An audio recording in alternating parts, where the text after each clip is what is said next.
A new bill signed into law today hopes to strengthen consumer protections for ticket buyers.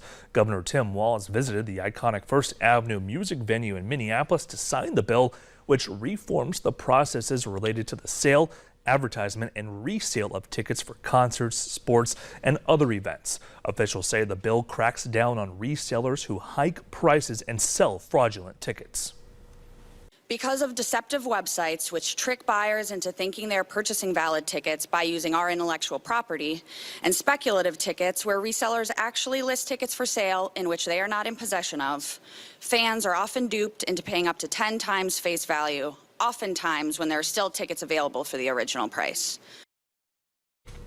And the bill requires anyone selling tickets to disclose the total cost, including fees and charges. Resellers are banned from selling more than one copy of a ticket or hiring people to stand in line to purchase tickets for resale.